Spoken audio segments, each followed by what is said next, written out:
大家好，我是小青。2个鸡蛋加牛奶，只要2分鐘就能輕鬆製作爆漿蛋糕。每個人都在尋找這個食譜。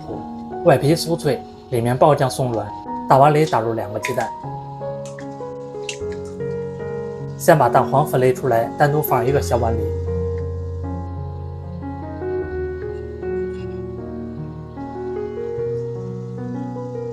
再倒入80克純牛奶，20克白糖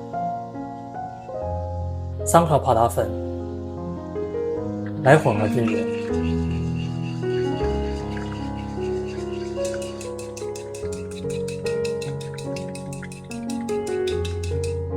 再加入120克低筋麵粉。我每天都會分享一道家常美食食譜，感謝您在影片下方為我點個讚及訂閱支持一下，非常感謝您。雞蛋黃裡加入20克白糖，先來攪拌均勻。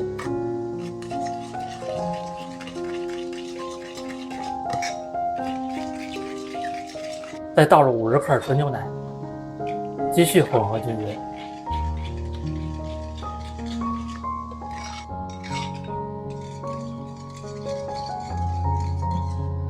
準備一個平底鍋，倒入食材，開啟小火慢慢翻炒。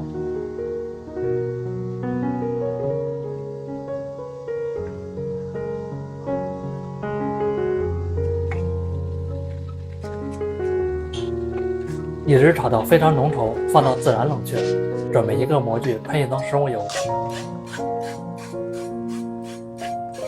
再倒入一半的麵糊，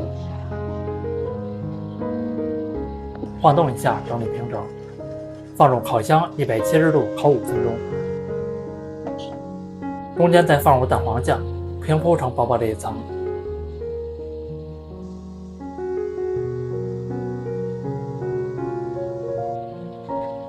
你明天煮。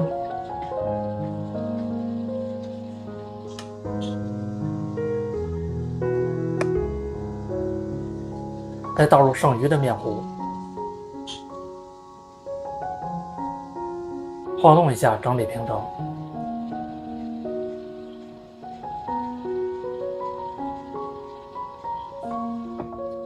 最後再撒一層白砂糖。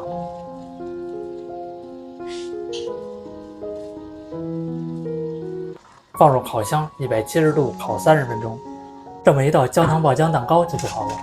這款蛋糕吃起來的口感，外面是脆脆的，香甜可口，裡面呈現爆漿鬆軟，非常好吃。